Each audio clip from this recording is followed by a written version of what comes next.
Alright, lock in because today I'm going to be talking about a very inspirational Survivor contestant, Noelle Lambert of Survivor 43. What she was able to accomplish on that season was really amazing, so I wanted to make a video, give her some spotlight, talk about the game that she played, and talk about why she was so inspirational. So it's time to get in here, let's go.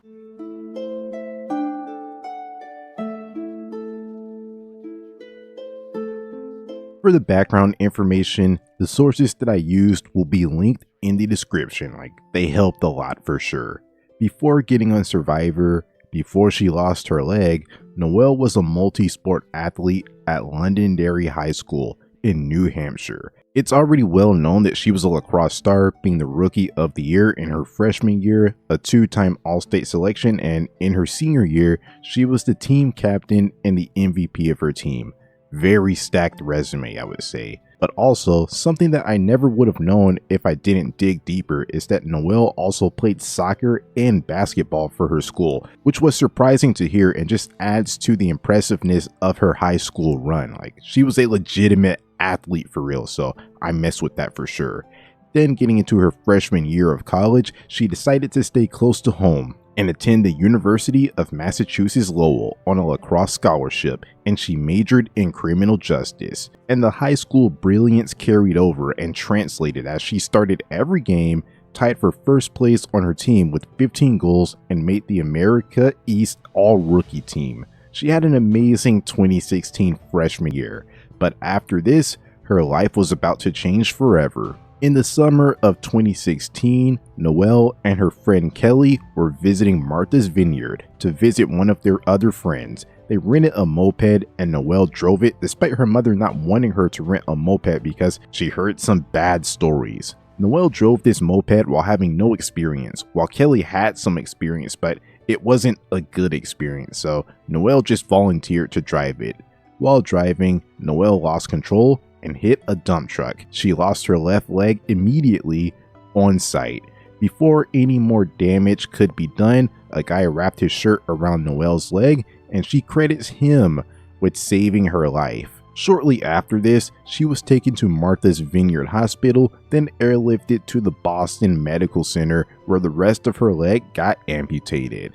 After that, she was transferred to Spalding Rehabilitation Hospital and stayed there for a week before being let out into the world again. Just seeing that first initial picture of Noelle with no left leg was sad to see, despite the smiles. You only get one left leg, and she had to say goodbye to it at that moment. It's like a death. It's like a farewell to something that you had for your entire life, and now it's gone forever, and you have to learn how to live without it, which had to be challenging for sure. But Noelle didn't quit. Noelle didn't let this situation stop her from living out her dreams. She redshirted her sophomore year and missed half of her junior year while going through the rehabilitation process and trying to get back out there. In April of 2017, her sophomore year, she finally got her running prosthetic, and this opened up the opportunity for her to actually get out there and practice with her team. Dreams turned into a plausible reality for Noelle when in the summer, she got 100 yards in 18 seconds, which was only 3 or so seconds off of her previous time, pre-accident.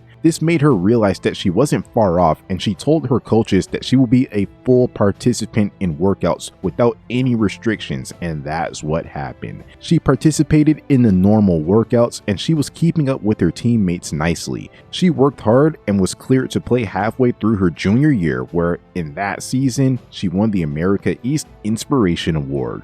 And in her senior year, she capped off her college journey nicely by receiving a Heroes Among Us award where she was honored at a Boston Celtics game. After college, Noelle furthered her athletic career by getting into the para-athletic scene in track, breaking a US 100-meter record in the World Championships. She followed it up in the 2020-2021 Tokyo Paralympic Games by breaking her own record, which really cemented her legacy and everything that she went through to break a US record on that big of a stage. And knowing the full story now, it just makes it that much more inspirational how she went from potentially having to give up on athletics to being a record holder in a completely different sport than what she started with. That's very inspirational for sure.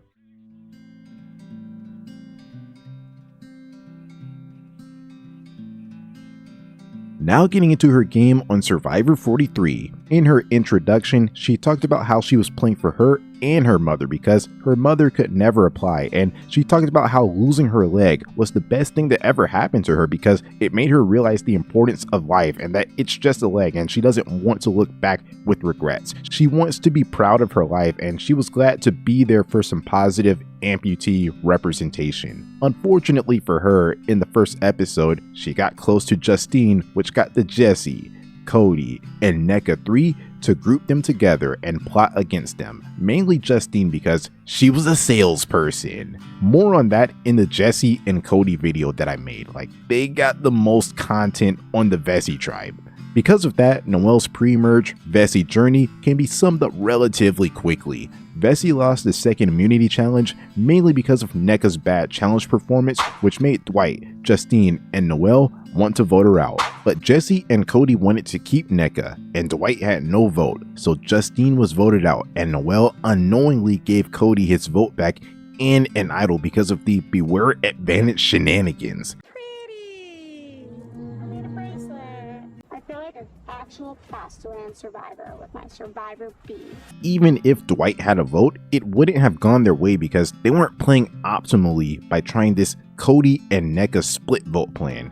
Then, in the next episode, when Vessi lost again, the vote was either NECA, a challenge liability, or Noelle, a good challenge performer, but she wasn't in the Jesse and Cody alliance. Noelle actually went on a journey with Owen and James, which is going to be ironic later in the game, but yeah, she got a steal a vote advantage, which actually put her and Dwight in a really advantageous position for the night because it would grant them 3 votes in a tribe of 5. But in the end, everyone seemed to have come to a group decision to vote NECA out because of her challenge weakness, which paid off, seeing as Vessi went on a big winning streak and got first place in everything to close out the tribe phase.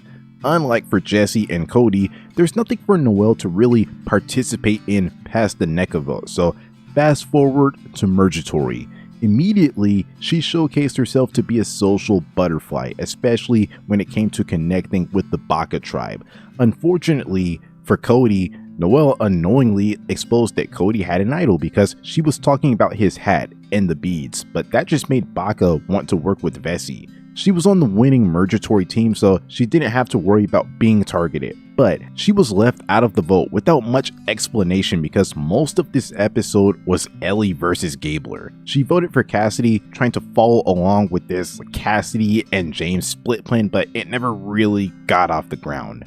In the next episode, funnily enough, she tried to comfort Janine about being left out of the vote even though she was left out of the vote herself, but it was a good instance of good potential jury management to comfort someone that's on the bottom and keep that door open. In this episode, Noelle got included in this Dwight, Owen, Sammy, and Janine alliance plan that Owen and Dwight were trying to create. But by the end of it all, Dwight got blindsided as a way to weaken Noelle because Jesse identified her as a power player for rallying some votes together for a James and Ryan split vote.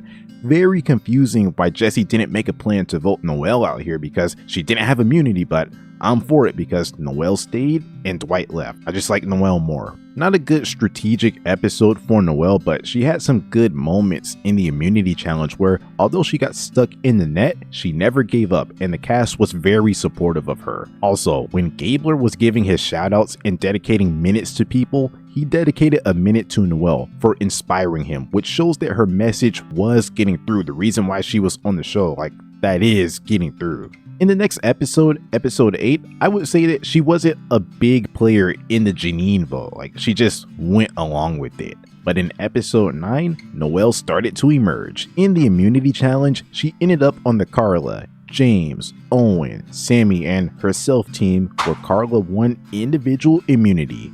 Back at camp, Owen and James had a big argument, so Noelle told James that she'd use her steal a vote on Owen so he couldn't use his shot in the dark, while the real plan was to make James feel comfortable enough not to play his knowledge as power so they could vote James out, and she told the real plan to Owen and Sammy. So that's what happened. At Tribal Council, Noelle stole Owen's vote to lure James into a false sense of security, and she, Sammy, and Carla, because Sammy ended up flipping her, They voted James out, and Noelle just made a big move in front of Janine. But I'll just say the jury because everyone's gonna be on the jury at some point. Like, everyone heard about the move anyway. So yeah, it was a very impressive move to really outplay James like that and take out a part of that Coco power structure of James, Carla, and Cassidy.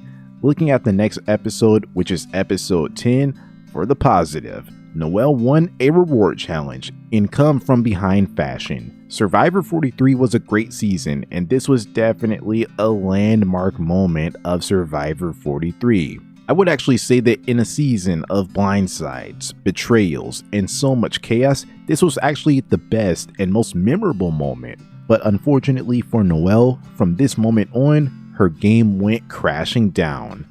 Back at camp, players like Cassidy and Cody started planning against Noelle because Cassidy felt like she hadn't built any trust with Noelle, and Cody said that Owen was her new Dwight, and they talked about how she was gaining momentum from making that big move. And at the reward, she brought Jesse and letting him see those letters, see that letter from his son telling him to get that money, baby, was a huge mistake because that really unlocked Jesse to start playing this more cutthroat game. There was a plan for a vote split on Cassidy and Carla, but once Cassidy won immunity, all of the attention shifted towards Noelle because she got credit for being a good player and finding a new number one every time her number one was voted out. So Jesse set up a blindside plan, and Noelle was voted out without even playing her shot in the dark because she was too trusting of her alliance with Jesse, Cody, and Gabler. And that ended Noelle's Survivor 43 journey in the game. She played a big role in determining the winner, but I have another video about that. But yeah, was Noelle a good player? It's tough because she was on the outs for a decent amount, getting left out of her fair share of votes, and she was too trusting of Jesse. But also, she was good at creating these one-on-one connections, and she was liked out there. Like, she was inspirational to some. And she made a big move in front of the jury, which played into why she was voted out. But it was an impressive move, and she was voted out because of how good of a player she was, not because she was just an expendable number that had no place in the game. So I would say that although she had her ups and downs, I would say that she was a good player, and if there were some win equity rankings, I would probably put her fourth behind Jesse, Cody, and Carla. Outside of them, in this jury phase, I don't really see anyone that played or got far enough to play a more impressive game than Noelle. Janine, GOAT. Noelle got one over on James, so she's better. Ryan, GOAT, just a fisherman. Sammy was untrustworthy, and that was his reputation, so he was a GOAT. Owen, GOAT. Cassidy, GOAT. And although Gabler won, and I defended his win in a video, at the end of the day, he won because he was the best of the GOATs. So I would say that Noelle was a top tier player on Survivor 43, and hopefully she can return one day. She was fun to watch.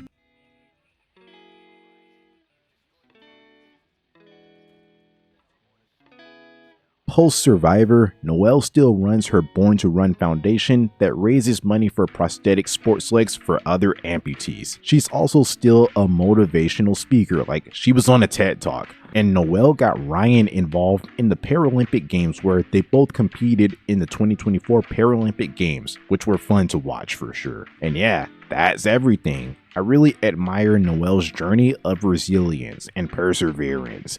Even when times weren't looking great, she worked hard to get back out there, and she worked hard enough to get herself into a position where she was able to showcase her talents on a worldwide stage. And just to think, if Survivor never casted her, then I never would have known about her. So that's A-tier casting on Survivor's part, and I'm glad that I got to learn about Noelle and her inspirational story that I sometimes look at to draw inspiration for myself, to keep myself going. But yeah, that is all for now. Stay strong, stay brutal, because above all else, it's anything to win.